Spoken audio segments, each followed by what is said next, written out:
So I've never really entirely understood why people take videos of themselves in cars, but what the fuck, I'm in a car.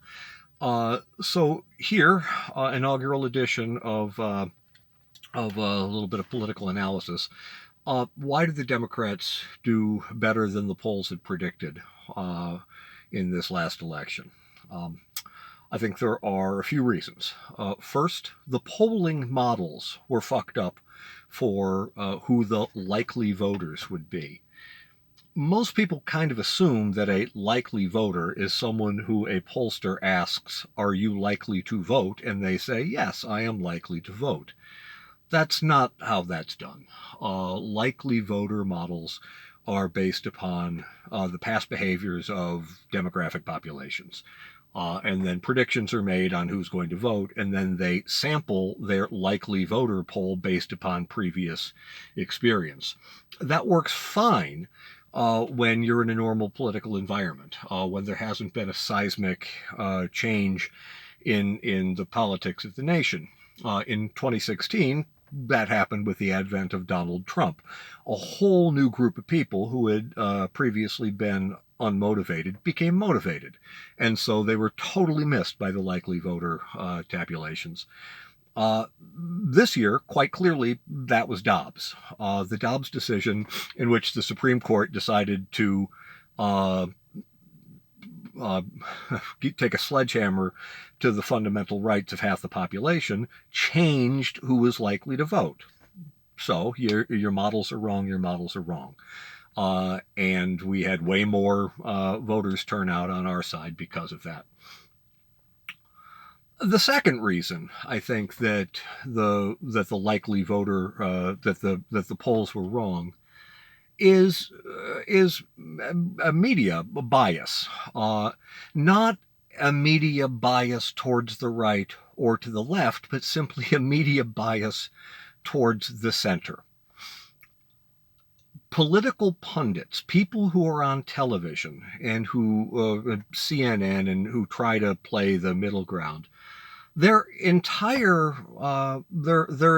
system of understanding the world is based upon there being two fundamentally equal and opposing forces, and they, as journalists, are the arbiters in the middle. And under traditionally prevailing circumstances, when you have a first term or a president wins, his party controls Congress in the first 2 years. In the midterms, the population, often dissatisfied with the way the world is going, say, well, we turned left last time, so let's correct and turn right.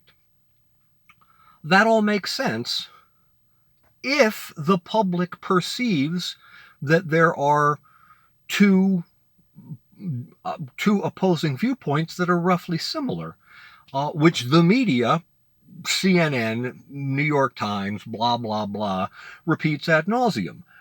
Chuck Todd sits there in the middle of a panel of people who say that, well, Donald Trump is crazy, but AOC is crazy too. And I think the difference this time around is that the voting public didn't buy that bullshit. At least in sufficient numbers to cancel out the red wave, they didn't buy it. People looked at it and said, no, you know what? The Green New Deal might be a little bit further than I would go if I were designing the policy myself, but it seems a reasonable attempt to try and prevent the global catastrophe. And that's just not equal to a bunch of assholes storming the Capitol and beating cops. And so I think those are two of the reasons that the election turned out this way. Screwed up models in the polling across the board for who was a likely voter, and second, the media missed it because the media has an aversion to actually reading the political world as it exists, where one party is trending neo-fascist and the other is trying to solve problems. And if you present that over and over again as, well, these are really both two sides of the same coin, eventually, and by eventually I mean November 8th, 2022, people say, yeah, get fucked. So anyway, maybe we'll do some more of these in the future.